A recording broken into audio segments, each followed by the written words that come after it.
প্রচণ্ড রোদের তাপ উপেক্ষা করে কোনো দিকে না দেখে কোদাল কিংবা শাবল দিয়ে এক নিশানায় মাটি খুঁড়ে যাচ্ছে একদল মানুষ। উদ্দেশ্য, এখানকার মাটি খুঁড়লেই পাওয়া যাচ্ছে দামি স্বর্ণ। তাই কোনো দিকে দেখাদেখি না করেই চলছে মাটি খনন, কারণ তারা আছে স্বর্ণের খোঁজে।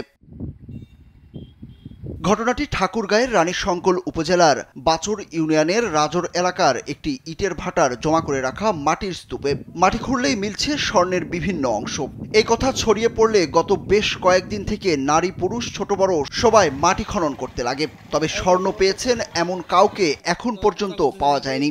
সবাই শোনা কথায় কান দিয়ে দিনরাত এক করে স্বর্ণ খুঁজে যাচ্ছেন। এবার ব্যাংকও আপনার হাতের মুঠোয়। Balance transfer, mobile recharge, bill pay থেকে শুরু করে যা চান সব হবে এক মুহূর্তে। NRBC planet. पैसे ना नहीं पैसे हमारे ওই বলে পালে মুখটা দেখায় বলে আমার জানি আটি করা ফেটাছে 6 লাখ টাকা দাও বেশি না হয় এনে হ্যাঁ পাছে নেই পাছে হলো ভগবানের দ্বারা খালি শুনতে বলে পাছে। তো এখানে নাকি সোনার কথা বলতেছে যে সোনা পাচ্ছে, কিন্তু আমি এখনো দেখিনি যে কেউ সোনা পাইছে। মাটি খুঁড়লেই স্বর্ণ পাওয়া যাচ্ছে বিভিন্ন গণমাধ্যমে এমন খবর প্রকাশ হওয়ার পর থেকে স্বর্ণের খোঁজে দূর দূরান্ত থেকেও আসছেন মানুষ। স্থানীয়রা বলছেন তারাও শুনেছেন মাটি খুঁড়ে কে জানি স্বর্ণ পেয়েছেন, কিন্তু ওই কে তা কেউই জানেন না। এলাকাবাসী বলছেন স্বর্ণ পেয়েছে নিজ চোখে এমন কাউকে দেখেননি তারা, তবে সবাই বলাবলি করছে স্বর্ণ পাওয়া গেছে। অনেকেই আবার বলছেন গুজবে কান দিয়ে এসে এখন নিজের কাছেই লজ্জা লাগছে। কান ধরে মাটি আনছে না, খেদু করে মাটি আনছে আমার এটা মাটি খুলেছি পাইনি না না হ্যাঁ আমার দেখে গেল। ইটভাটার ম্যানেজার আসাদুজ্জামান লিটনের কাছে জানতে চাইলে তিনি জানান এই ভাটায় তিনি 7 বছর ধরে আছেন। স্বর্ণ পাওয়ার বিষয়টি সম্পূর্ণ মিথ্যা। হুজুগে বাঙালি মুখে মুখে শুনে এমন কাণ্ড ঘটিয়েছে।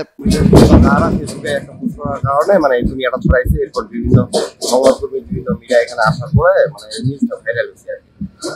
2-4 দিন বাইরে থেকে মানুষ আসছিল, ফোলাফুল করতেছিল, যখন পায় নাই হতাশ হয়ে চলে গেছে। আসলে এখানে কোনো কিছু পাওয়া যায় না।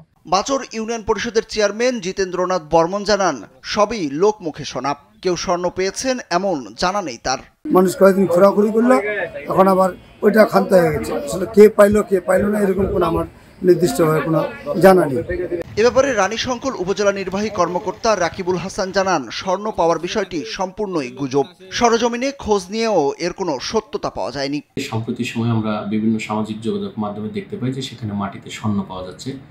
বিষয়টা আসলে নিছক গুজব ছড়া আর কিছু নয়। আমরা ইতিমধ্যে সেখানে খোঁজ নিয়ে যেটা জানতে পেরেছি যে এটা আসলে গুজব।